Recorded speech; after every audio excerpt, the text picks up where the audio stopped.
Obuzaale bwaffe kintu kikulu nnyo nnyo nnyo, era nga ffe abageye bwe tunaaba tulina okubaako ne bye tukola oba ne bwe tutuuka oba okuteeka ettoffaali ku Buganda oba okuzza Buganda ku ntikko, tulina okumanya obuzaale bwaffe.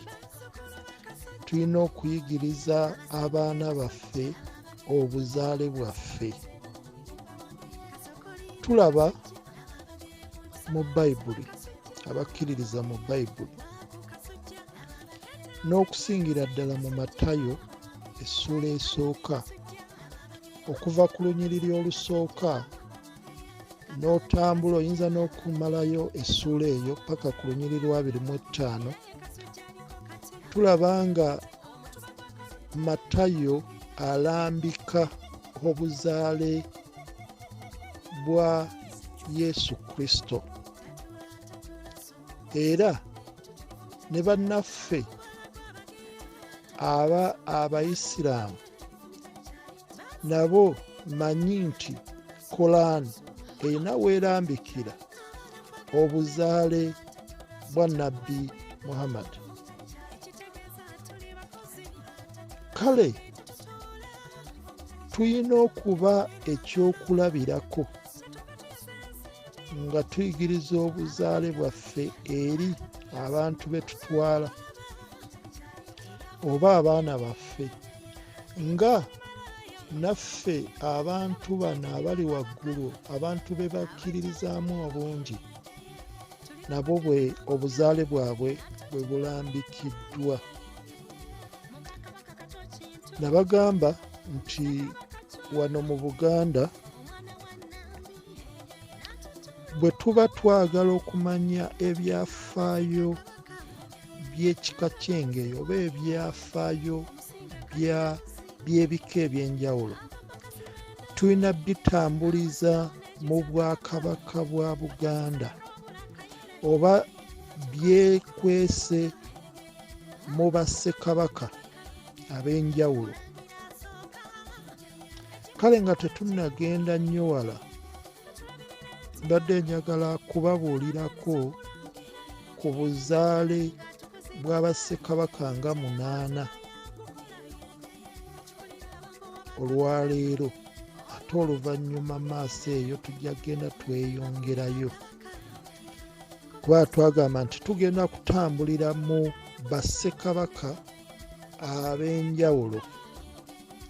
Bwe tutandika ne Kabaka Kato Kintu, tulaba nga Kabaka Kato Kintu ekyamazima yali eri mu nsi muwawa.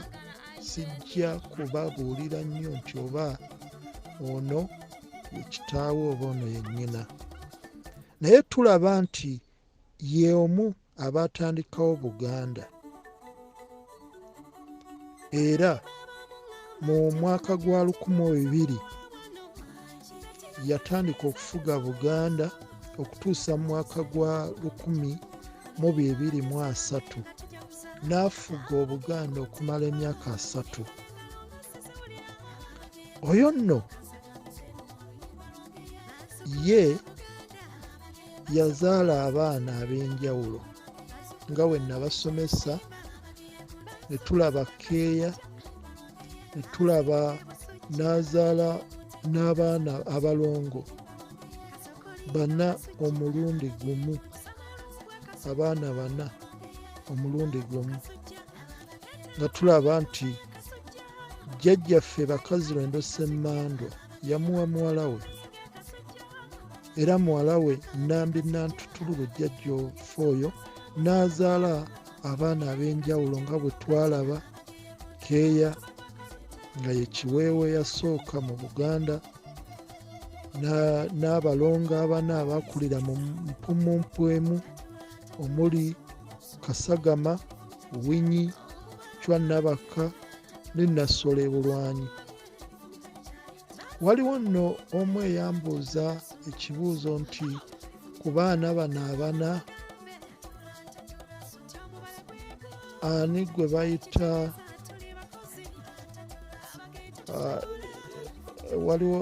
waliwo erinnya lye yayogera n'agamba nti ayagala kumanya, ani gwe bayita Naŋŋoma.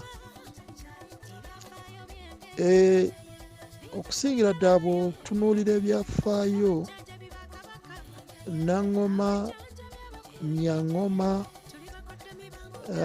n'ogenda erinnya eryo likozesebwa naye nga libeera lya mulongo, naddala omwana ow'obuwala. So kati bwe tuba twogera ku Naŋŋoma oba Nyaŋŋoma, tuba tutunuulira ono Nassolo e Bulwanyi. Naye abamu bagamba nti yayina amaanyi ag'enjawulo, era osangayo eyo saidi z'e Zimbabwe waliyo abantu abamu abo boogera nnyo ku muntu ono Nyaŋŋoma oba Naŋŋoma. Kale tujja kgenda tubinoonyerezaako, naye mbadde njagala kudda mu kibuuzo ekyo ekyambuuzibwa edda, mbadde sikiddangamu. Kakati bwe tuva ku buzaale bwa abaana Kintu be yazaala abaana bangi naye bano be tumanyiiko, ne tudda ku Chwa Nabakka eyalya eŋŋoma oba eyafuga Obuganda wakati wa 1203 okutuusa 1275. Ono nno yafugira Obuganda okumala emyaka 45 era nga yazaalibwa Nambi Nantuttululu ow'Engeye. Ono nno ye Kabaka wa Buganda owookubiri era twayogera bingi ebimukwatako. Ono yazaala abaana ab'enjawulo naye gwe tumanyiiko ali omu, Kalemeera. Kalemeera ono abasinga bamuyita Omutikizankumbi. Omutikizankumbi gyali Busiro, amasiro ge gali awo Busiro, mu Busiro awo esadi z'eyo Wakiso. Naye ye Omulangira ono teyalya ŋŋoma, naye mutabani we gwe yazaala Kimera ye yalya eŋŋoma. Era Kimera ono ye yafuga Obuganda wakati wa 1275 okutuusa 1303. Mu byafaayo bya Buganda ye Ssekabaka eyakyasinze okufuga Obuganda emyaka emingi, nga yafuga Obuganda emyaka 55. Era tulaba nti Ssekabaka ono maama wa muzaala ye Wannyana ow'Enseenene, era amasiro ge gali Bumere eyo mu Busiro. Era twalaba nti yakola ebyafaayo bingi okulaba ng'atereeza ebika bya Buganda. Twalaba ku mulembe gwe ebika bye yajja nabyo 10, ate ne byasanga wano 17, ne bibeera ebika 33, nabiri binnanswa ng'ogasseko nabiri binnansanga 6. Tulaba nga yakola kinene nnyo emyaka gye yamala ku Namulondo, era ebimu bye yaleka ataddewo bye tukyatambulirako. Ono nno Kimera naye tulaba nti yazaala abaana ab'enjawulo. Mwe tulaba omwana omu gwe yazaala gwe bayita Lumansi. n'abalala bangi be yazaala, naye tulaba nti yazaala omwana gwe bayita Lumansi, abalala ne bagamba nti yazaala n'omwana omulala gwe bayita Mugambe n'abalala. Naye tulaba nti Lumansi mutabani we omubereberye yagenda n'azaala omwana. Bwe yazaala omwana Ttembo ne kitasanyusa nnyo, n'amukweka kitaawe ne kitamusanyusa nnyo. Kale ebyabaawo byabaawo, Lumansi n'agenda ku lutabaalo era teyadda. Tulaba nti waaliwo embiranye, muzzukulu wa Kimera we yakula Ttembo n'amanya ebyafaayo ebingi nti kitaawe battamutte, naye n'asalawo okwesasuza. Kale mu mwaka gwa 1303 Ttembo yasalawo n'awoolera eggwanga, n'atta jjajjaawe Kimera era n'alya eŋŋoma ya Buganda. Awo nno Ttembo n'afuuka kabaka owookuna mu bwakabaka bwa Buganda era mu luse luno lwe tutambuliramu, nga yafuga Obuganda wakati w'emyaka 1303 okutuuka 1306, gy'emyaka 30, era nga nnyina amuzaala ye Nattembo. Nattembo oyo nno Nattembo Wammamba. Wammamba. Kale byabaawo nayo byabaawo. Ate tulaba nga Ttembo yazaala abaana ab'enjawulo. Yazaala Kiggala, yazaala Lutimba, yazaala Nazibanja. Yazaala Nazibanja. Kale awo nawo ne tulaba nga abaana abo nabo baakula. Ttembo naye n'abeera nga yakisa omukono mu 1306 mutabani we Kiggala n'amusikira oba n'alya eŋŋoma. Kiggala ono nno naye yafugira ddala ebbanga, ate yafuga emirundi ebiri. Yafuga emirundi ebiri, yasooka n'afuga ate n'akomawo n'addamu n'afuga. Yasooka n'afuga n'alaba nga akooye n'alekera mutabani we, ate mutabani we waafa n'akomawo n'afuga. Yasooka n'afuga mu 1306 paka mu 1308, myaka 20, ate n'alekera mutabani we n'afuga, ate n'akomawo ku Namulondo mutabani we ng'amaze okukisa omukono, n'afuga wakati wa 1400 okutuusa 1415. Awo nno oba nga obazeebazeemu yafuga Obuganda okumala ndowooza emyaka 35. Kiggala ono tulina bingi bye tumuyigirako, era erinnya Ssalongo we litandikira ku Kiggala ono.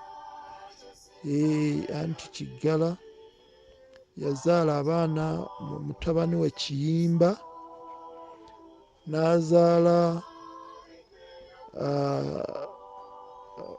Kato Mayanja ne Waswa Mayanja.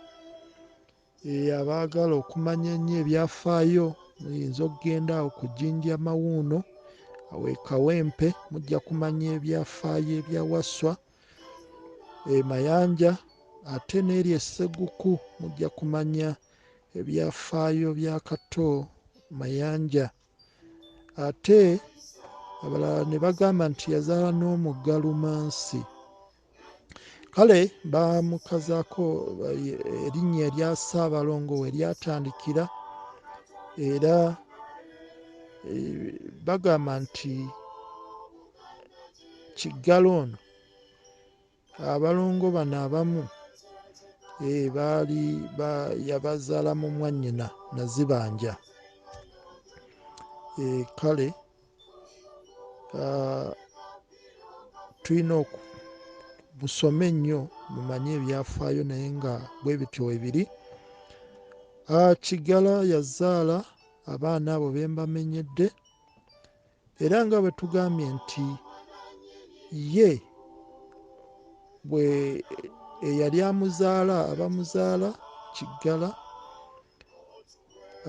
sinnabategeera bulungi, naye we ndiba mbategedde nja kujja mbabuulire, naye ng'amasiro ge gali Ddambwe. Gali Ddambwe, era waliwo omutuba oguva mu Kiggala, omutuba ogwo era guli wano Kawempe. Then waliwo tugambye nti Kiggala yafuga emirundi ebiri, naye yasooka n'afuga n'alekera mutabani we. Mutabani we ono Kayima eyafuga amanya mutabani we Kiyimba. Yabagambye nti yazaala Kiyimba, kati mutabani we ono Kiyimba yasooka n'amulekera n'afuga, n'abeera kabaka ow'omukaaga okufuga Buganda. N'afuga wakati wa 1308 n'okutuusa 1400 myereere y'emyaka 2, nga maama wa muzaala ye Nabbuto Nabukalu ow'Olugave, era nga amasiro ge gali Ssentema. Oyo nno naye yateekawo ebyafaayo bingi, naye kimu ku byafaayo byateekawo kwe kwali okuwa Katikkiro amaanyi amangi, era n'amugamba nti ye kabaka we ow'ebweru, n'amukwasa Ddamula agende amulamulireko Abaganda, kabaka ow'ebweru, era ekigambo ekyo kabaka w'ebweru we kijjira. Mpozzi tulina okumanya nti kabaka mu bwakabaka bwa Buganda tubeera ne bakatikkiro ba mirundi ebiri. Wabeerawo katikkiro abamu abasinga bamuyita Ssaabalangira. Ssaabalangira ono ye afugirako kabaka abalangira n'abambejja, era bamuwa omuggo gwe bayita Segulira ennume, bagumuweera munda mu lubiri. Segulira ennume n'alamula abalangira n'abambejja. Naye ffe Abaganda abatali balangira n'abambejja, kabaka atukwasa Katikkiro, era Katikkiro oyo amukwasa Ddamula, agimukwasiza bweru wa lubiri, n'agimukwasa n'amugamba genda onamulireko Obuganda. Oyo nno kabaka Kiyimba yatandikawo ebyafaayo ebyo. Kabaka Kiyimba ye bw'amala okufa, kitaawe Kiggala n'addamu n'afuga.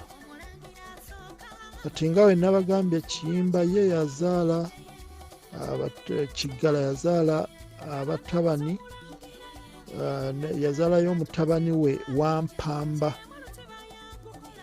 Kati omutabani oyo Wampamba oba omulangira Wampamba naye n'azaala omulangira Kayima. Kati Kiggala bw'amala okukisa omukono mu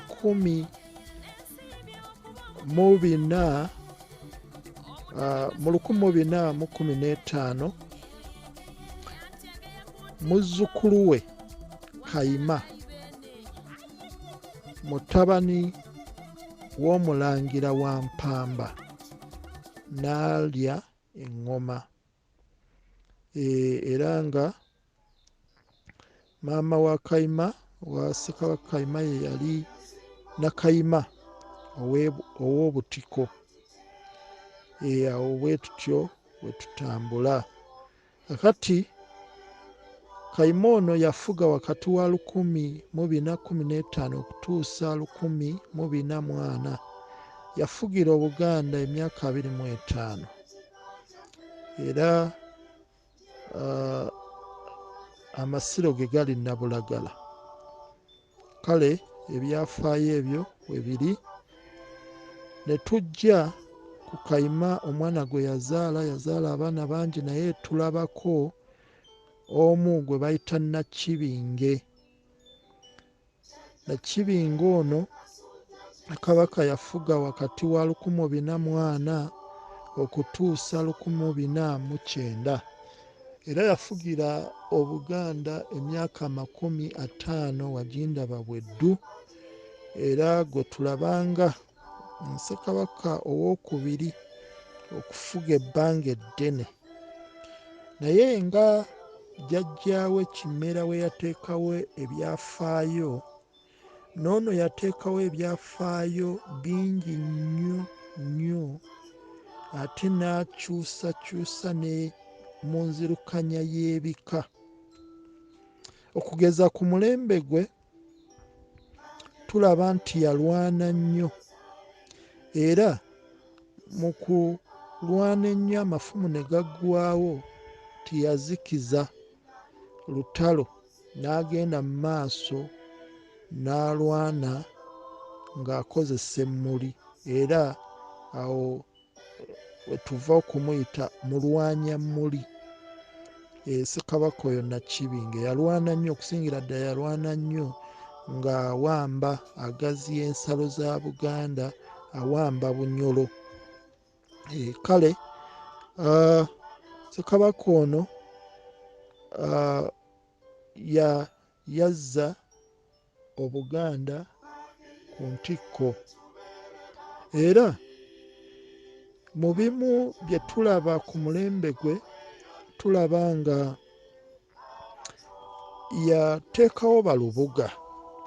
Tulaba nga balubuga babeerawo nga ab'obusolya babeera ne balubuga babiri, lubuga ow'omusaayi ne lubuga ow'ekika. Kati nga ffe mu kika ky'Engeye nga bwe mukimanyi, Kasujja alya obw'ekika ky'Engeye abeera ne lubuga omusaayi, era ndowooza bwe twali ku mukolo lubuga w'omusaayi yava mu mutuba gwa Kalutte mu lunyiriri lwa mukadde w'Enzingu. Ate lubuga w'ekika tulaba ng'ava wa Museruka. Oyo nno Museruka naye ali mu baana abamu ab'Akasujja nga gye tujja okulaba. Kati wabaddewo ebibuuzo bingi nti ate lubuga ajja atya okubeera omwana wa Kasujja, oba ng'ava mu baana abo ab'Akasujja bamuseruka.